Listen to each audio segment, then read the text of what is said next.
Welcome to Conversations at the Intersection. Today, I'm asking the question that many of us have probably never stopped to consider. What's the difference between self-care and therapy?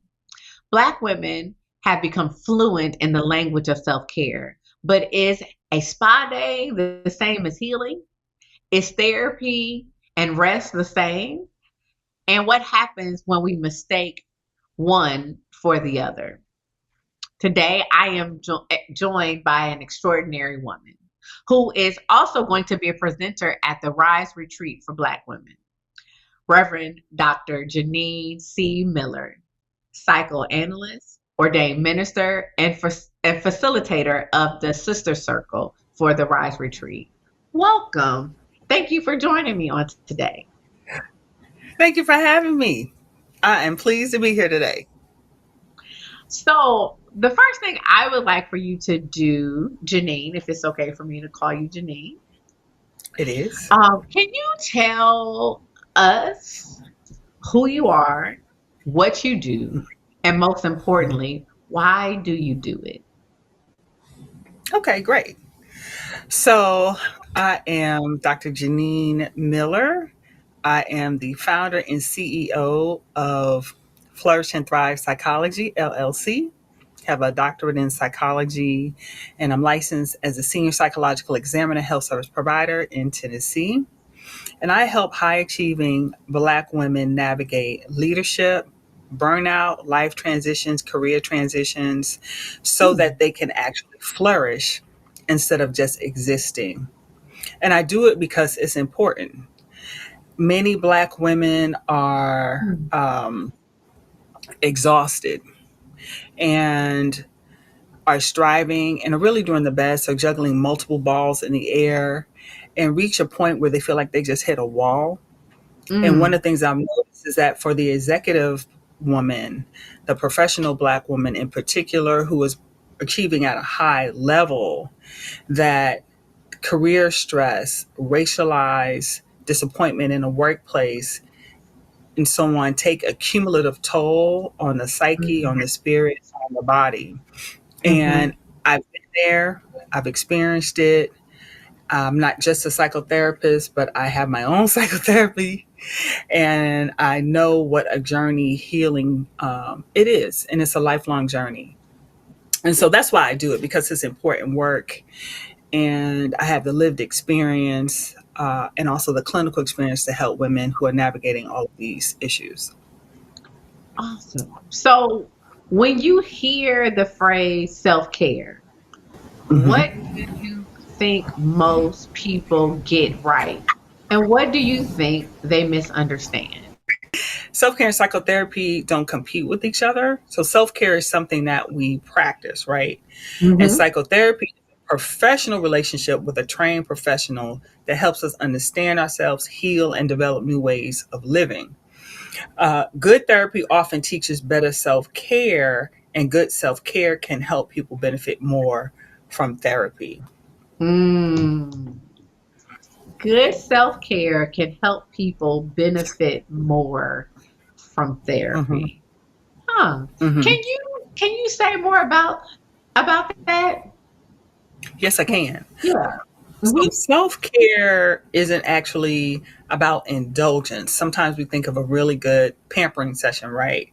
Yeah. Self care is the intentional practice of caring for our physical, emotional, psychological, relational, spiritual, and social well being so that we Okay. can function, recover from stress, and flourish over time. Mm-hmm. I'll give you an example of something that's really important is sleep, sleep Very good. hygiene, Okay. Mm-hmm. nutrition, rest, boundaries. Self care doesn't always feel good, right? And so, in Mm-hmm. the context of psychotherapy, the therapist may prescribe a particular action, such as establishing boundaries with one's in laws or one's Right. spouse. That's hard work, right? It is a form of self care, it's a practice, and it builds upon lessons learned in psychotherapy. So they can work together. Hmm. So hmm what I hear you saying is that going to bed at a decent hour on a regular basis can help to really prepare our minds and our bodies to then receive that which we might be discussing and sharing with our therapist. And it can then allow us to have what we need to then set boundaries, to set goals, to do the work that therapy helps us to engage in the process. Absolutely.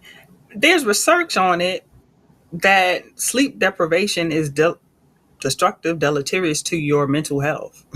Right? I can't quote an article off the top of my head. However, Mhm. there's actual research on that. And one of the things I've noticed is that unfortunately, because of the way we're socialized in this society, in this capitalist society, let's just go there. Sometimes we treat our bodies like just cogs in a machine, Mm, robots that don't need any rest. Well, actually, we do need yeah, rest, and we need quality rest, right? So, yes. planning a schedule so that you can get, say, 8 or 9 hours of quality sleep is most likely going to require you to say no to some things, maybe stop doom Mhm. scroll, right? So on and so forth. It's going to require some boundaries and some habits so you can even go to bed on time and then awake and refresh. That's really good. I mean, it's one of those things where I have a practice of getting up at 4 a.m. to go work out at 5. And I do Mhm. that because I don't have any other time in the day being bivocational to do that. But what it also means is I really need to start preparing my body for sleep around 8. I may Yes. not be asleep, but and I have set an alarm. My phone begins to say it's time to wind down, and then certain Hmm. apps are no longer available to me, and certain things, and then I have to slow. I can move from the couch to the bedroom and do my routine before I can go to bed, and it helps because when I get up, even if I'm fussing and cussing about waking up, I definitely feel Hmm. better later in the day. And I feel like I've done, something for myself. Um, Hmm. but I guess one of my questions is really about like, why is this so important to Black women? Because, I think that one of the tropes about Black women is that we are strong. We're supposed to be Uh, strong. We are raised to be strong. mhm. We are told to take care of everything and everybody. And what does that level of expectation that family and society puts on Black women? What does that cost us emotionally, physically, Mhm. and spiritually? As you are also a minister as well. Mhm. Absolutely. Self care asks, what do I need today to sustain my humanity? So, the first thing Mm, we need to recognize is that the strong Black woman trope is dehumanizing in many ways. It assumes uh, that we can work without rest, that we mm, have a limited supply of energy, that yeah. we can meet everyone's needs, which requires cognitive. Um, it's a cognitive drain. It's also a physical and emotional toil. Yeah. It's labor, right? And so, framing Black women as unlimited sources of labor, that is Mm, dehumanizing. That is the beast of burden trope, right? That can be linked to white supremacy and can and actually it's be linked slavery. absolutely of slavery in this country. So when we begin Mhm. to think about self-care at a deep level, right, and that no, we don't have to show up as strong, and it sounds like a compliment, right? Yes. uh, you show up as fully human, which means weakness and dependency and interdependence, right? Mm. That is humanizing for Black women, and that's a great place to start, affirming our own humanity. Affirming our own humanity. Humanity Hmm. is strong. It is also vulnerable. Absolutely. Humanity is is infinite in our creativity, but Hmm. also needs support in order to manifest that which we imagine in our minds. So we can't do it all alone. There's some other pieces that are there. We could be really good caregivers, but in order to do that, we also have to take care of ourselves. Um, Absolutely. and allow and welcome the care of others as well. Yes, Yeah. Hmm. Yeah. absolutely. Mhm. So I want to ask you some questions about therapy in particular. Okay. You create healing spaces for people to recovering from trauma. You also talked Yes. about you and particularly work with Black women who are in executive level and work. Mhm. What exactly happens in therapy that cannot happen simply by us taking really good care of ourselves? By eating good food, exercising, and and making sure that we sleep at night. What happens in therapy that differs from that? Okay. So psychotherapy is a collaborative relationship with a trained mental health professional that helps people understand their thoughts, emotions, behavior, relationships, life experiences in order to reduce suffering and create meaningful change. And it involves some Hmm. key components such as assessment, evidence based interventions, treatment Hmm. planning, processing emotions. It involves learning new coping skills. So the therapist is also an educator. It involves processing trauma if that's relevant. And then if mental illness is present, then it involves addressing that as well. And so pampering can be self care, but not all self care feels good, right? I was talking about that earlier. Therapy can bring about emotional release. There's definitely moments when therapy does not feel good, as people recall or we experience painful events, um, or even come to some new awarenesses about themselves, right? That Yeah. just make feel shame or embarrassment or what Hmm. have you. Yeah. Mm. Hmm. You said in your answer that Hmm. talked about therapy, and then you talked about it being different. There's some additional things that happen if mental illness is present. Um, so are you saying that people who go to therapy don't have to be mentally ill? You don't Oh, have to be to go to absolutely. therapy. Absolutely. That's one of the biggest misconceptions as well as sources of stigma, right? Hmm. That going to therapy must mean that you're mentally ill. No, therapy can be preventative, and therapy can also be just a way to have a sounding board and a safe place to Yeah. express feelings, right? And thoughts and ideas. Um, Sometimes people go to therapy because they want a change of direction in life and they don't quite know how to get it or to achieve it. So it's someone who's professionally trained to help facilitate you on your life journey. No, you don't have to be mentally ill to go to therapy. That's good because I know to your point. People are often the idea of going to therapy. One of the reasons why I talk about that I have therapy every 2 weeks.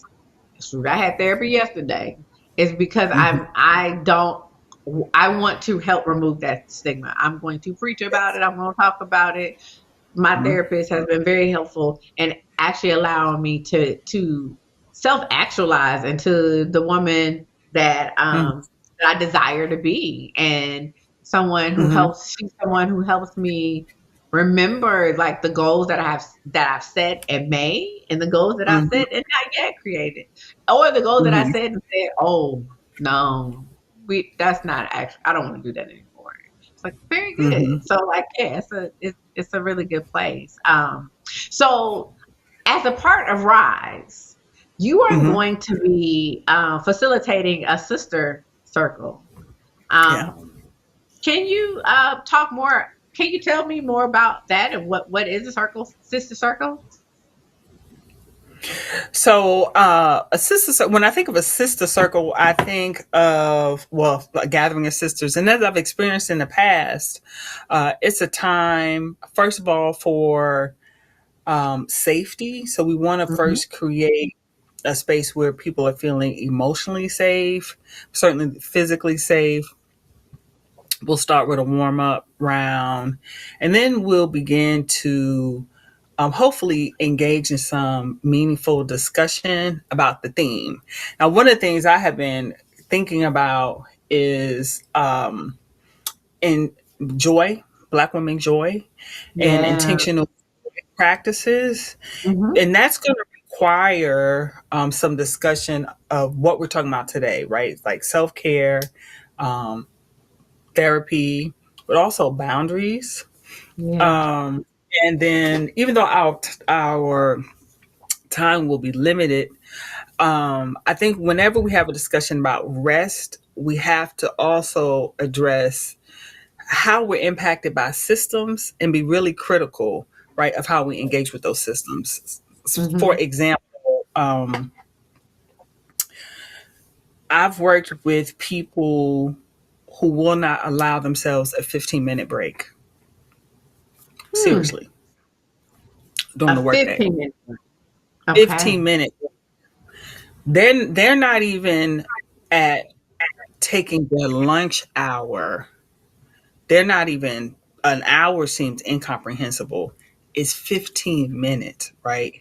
And Okay. so there's some thoughts, there's some core beliefs about Yeah. themselves, their beliefs, productivity, and worth, right? Now, we Yeah. won't address that in a sister circle, but if I can, if we can at least get to a point where people will look at themselves and say, hey, I don't even feel comfortable taking an hour or half an Hmm. hour, 15. What am I doing to my body, right? And also,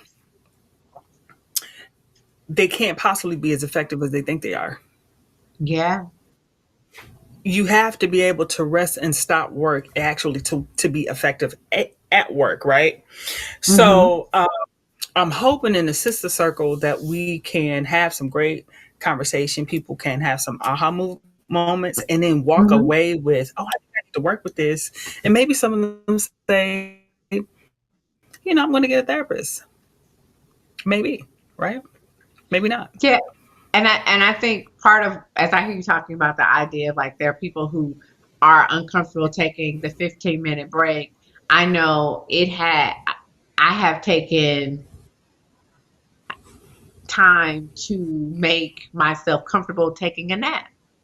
Like I probably Hmm. would say is within the last 2 years, like I'm gonna take a nap. And in particular, my nap, the day I'm gonna take a nap is on a Sunday. And typically it's a Sunday that I have preached.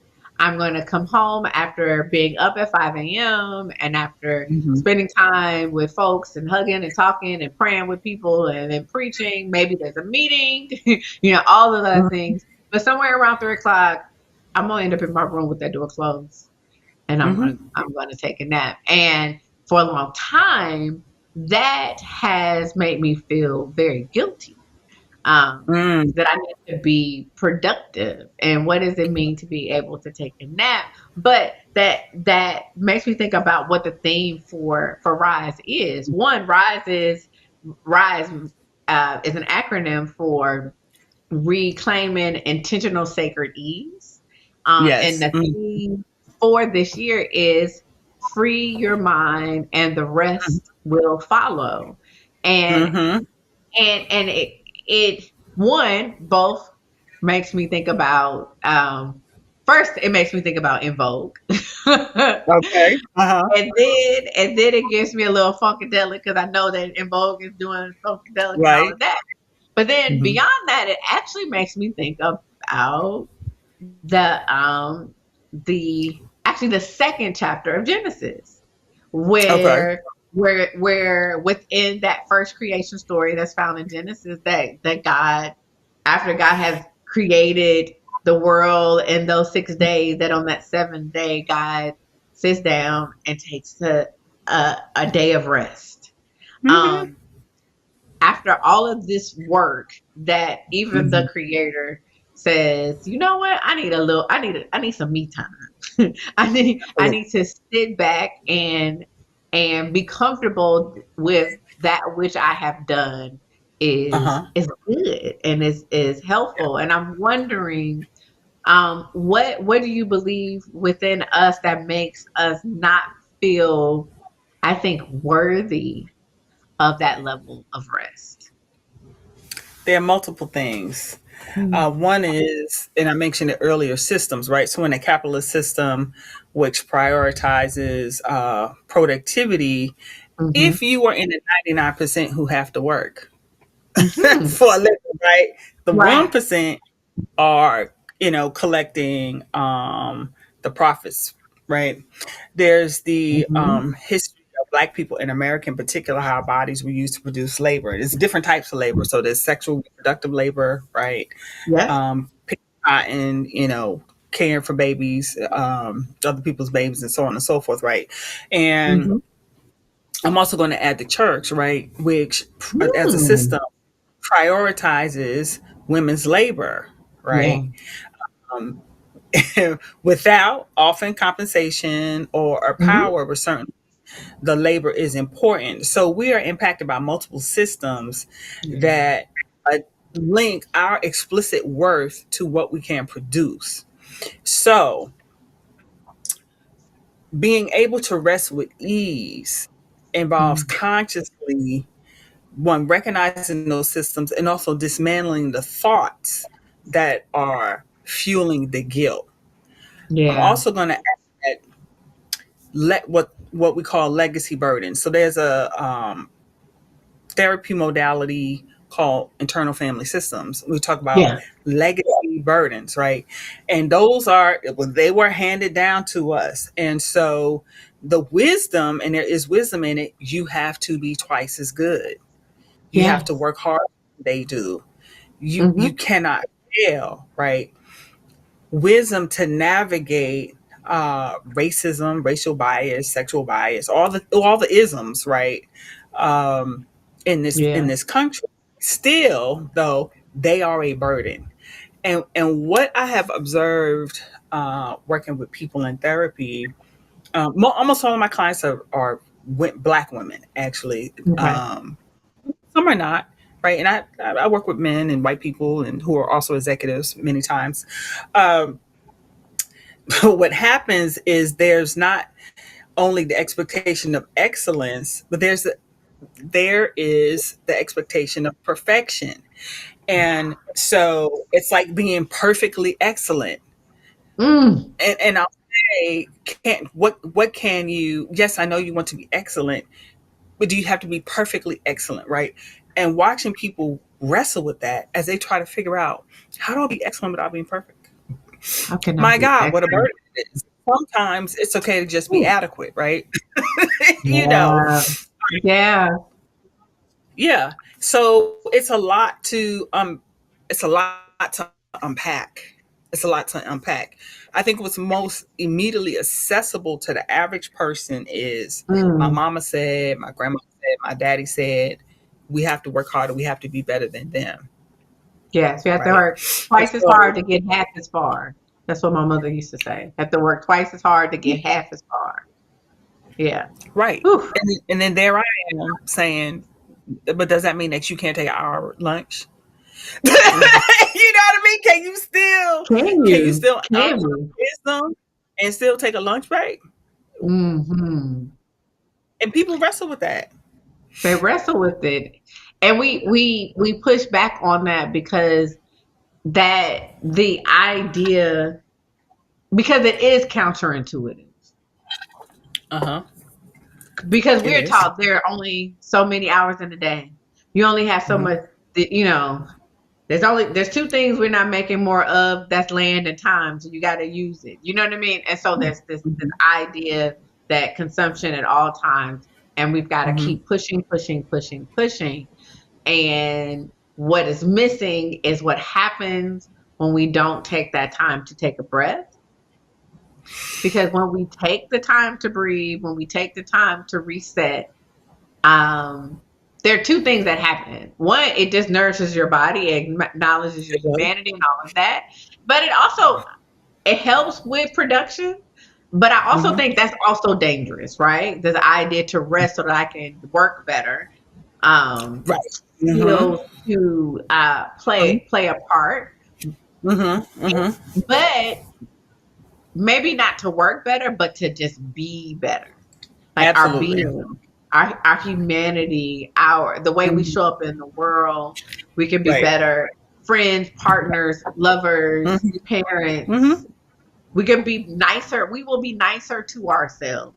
That's the Yeah. one person we spend the most time with. We should be kind to. Absolutely, we should be kind. And an uncomfortable realization can be, well, it's, the team doesn't really need me that much. They Mm, they will survive without me for for an they hour. will. They will survive. Um, they'll actually be okay. And something else that can be operative is needing to feel needed, needing to feel important, needing to feel indispensable. But the way that it's carried out in practice, it's really it's damaging, at least to exhaustion and burnout. Mm. Eventually. So how? Hmm. I have a different question. Okay. I'm talking about how it makes us better, but how does self care benefit the community? When one takes care of themselves, how then does that benefit, or does it harm the community for you to take care of yourself? No, it definitely doesn't harm the community. It helps in multiple ways, and not just so that you can help other people. Right. Uh, so one way that it helps is you get to model what it means to be fully human. Uh, you get to model, for example, something basic as taking a nap. My grandmother encouraged naps. I don't remember my mother ever taking a nap, right? But think about if you model, deep self-care practices for your Mhm. children or whoever you're mentoring, then they learn those skills and they have a whole different set of expectations. I think about other cultures that are not American, right? Where people may Mm. take a siesta. Like Yeah. the whole city takes a siesta, right? Um, and cultures where self-care practices are actually embedded into policy. So then they have things like family leave, maternity leave, paternity leave, right? Um, they tend to have full healthcare benefits, right? They tend to Yeah. have policies about work that actually support family, right? That is actually like self-care being institutionalized, right? So that is communal care, Hmm. right? Yeah.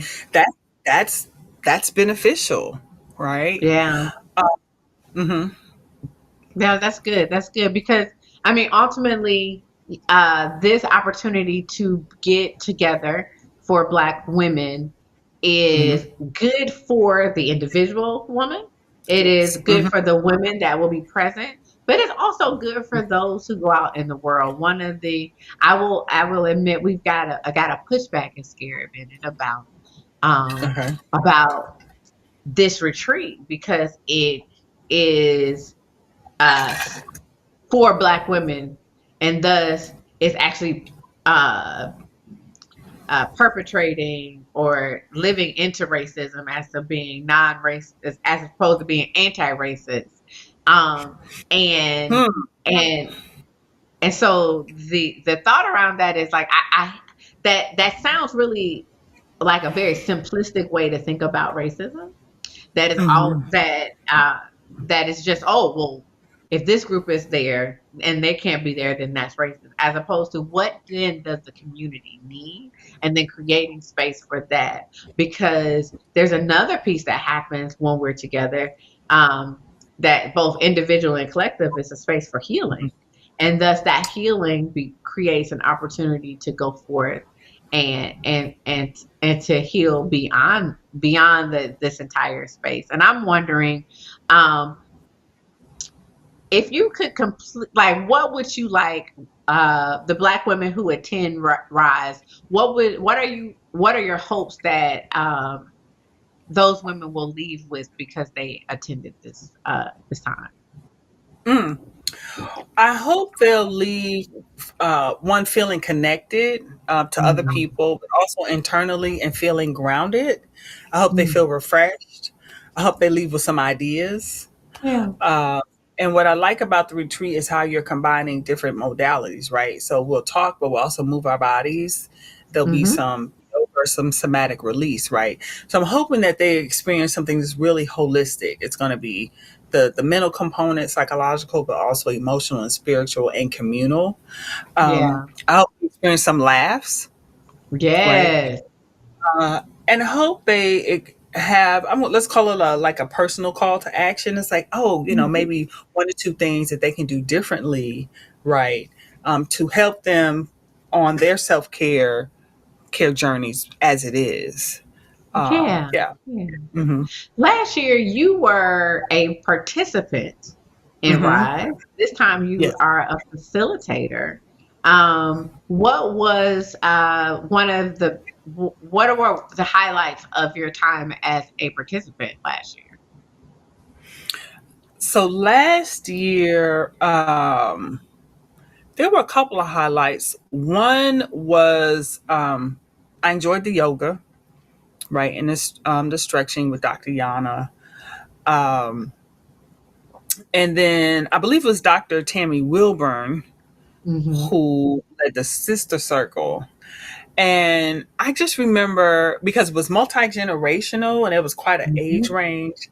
Hearing Yeah. some of the younger women, like hearing their perspectives, and I was like, oh, they really are thinking about things, in a very different way. So hearing those perspectives, um, and and feeling encouraged by that, Yeah. uh, that in particular, that they were not repeating like some of the habits or thought patterns that I've been working to unlearn. That was Mhm. actually really encouraging. Like hearing young women speak from a position of feeling like really grounded. They sounded grounded and they also sounded really invested in like community, but also liberation and Yeah. not what mom and grandma have done in the past. And I thought that was just great. That is, woo, that was good. Also, I enjoyed for me when Stephanie Pruitt from the Creativity Bar, It was her fun. that we created the hand scent, the Hmm. spray, hand sanitizer, and so she's gonna come back and we're gonna make beads with affirmations. I think it's either a bracelet or necklace. So I'm very excited about using that because I will be honest. I think you know this about me. That creativity, my creativity is more like mental creativity. I can Hmm. create new systems and new ways of moving in the world, Hmm. but like Hmm. making something pretty Hmm. physically, no, that's not my gifting. However, I feel like with a little guidance, it's still something to if I can place it with the affirmation, then I feel a little Uh-huh. bit better about it. And so I hope she's got some red and white beads. That's all I'm gonna say. So I can make me a bracelet as well. Um, Hmm. so I'm very excited about that. Um, Given that the theme is free your mind and the rest will follow, what does it mean to you to have a rested mind? What does it mean to me to have a rested mind? Yeah. Well, my mind is always busy, often, right? And so for me to have a rested mind means that I can relax. Mm. Uh, and I'm one of those people who can think multiple thoughts at the same time. And so it's like a tumbleweed in there, just moving around. So when my Hmm. mind feels rested, my body does feel rested. Yeah. And it means being present as well, right? And so then I can actually just show up, whether I'm just showing up for myself and Hmm. enjoying the show, or if I'm engaging with family or loved ones. When my mind is rested, I feel at ease. Yeah. Um, and so and my mood tends to follow as well, right? So Mm. kind of a Yeah. sense of well-being, all is well Mhm. with my soul, so to speak. So that's what it means for me. That's good. So my last Mhm. question for you is what are you looking forward to share with the women who decide to attend Rise Retreat for Black women? Mhm. So I think I'm going to share. We talk about intentional joy practices, Hmm. and I have created a joy journal. So it's a guided journal. And I have been hesitant about actually putting it out there, but I think that I will actually share that so they can take it with them. And it's got about 20 or so prompts in it to help focus their attention on what their practices actually are. And I keep thinking about revising it, Hmm. but maybe I'll just stop tinkering with it. So, in addition to the circle, I think I'll share the journal with them. That's awesome. A joy journal. I've heard of peace journals. Yeah. I've heard of gratitude journals, but a joy journal. Actually, just saying joy journal. I don't know if I can say it Hmm. 5 times in a row. But it gives me joy. It feels good in my spirit to hear. Yeah. Yeah. And the idea that there might be Black women taking Hmm. time to assess and to create joy in their life is absolutely beautiful. I want to thank Yeah. you so much for joining me Thank for you. this episode of Conversations at the Intersection. I am Hmm. excited to have you as a presenter for the Rise Retreat for Black women, and Hmm. I look forward to to just what we're going to have in store because it is going to be a really good time. Do we're Yeah. going to make beads with, like I said, with Stephanie Pruitt from the Hmm. Creativity Bar. We are going to dance with Yep. Olalonga in Anife. Sorry, I messed up her name. Omalonga Anife. We are going to have our Hmm. sister circle with you. And we're going to do Lexio, yoga Lexio, which is going to be really, Yes. really good with Dr. Yana. And the way that she puts words and yoga together, folks will sleep It's, really good in their rooms on campus. And then the morning, that Sunday morning, we're gonna have brunch. We're gonna have a little FOMOSas. We're gonna eat good and we're gonna have good conversation. And so it's gonna be a yeah. really good time. So I'm thankful that you're gonna join me. I hope that you all join us. I hope that you register and that you come to be a part of Rise. And I hope you come to Scary Bennett Center. And to celebrate, to find some peace, to walk the labyrinth, to have lunch in the dining hall, or to have your next event.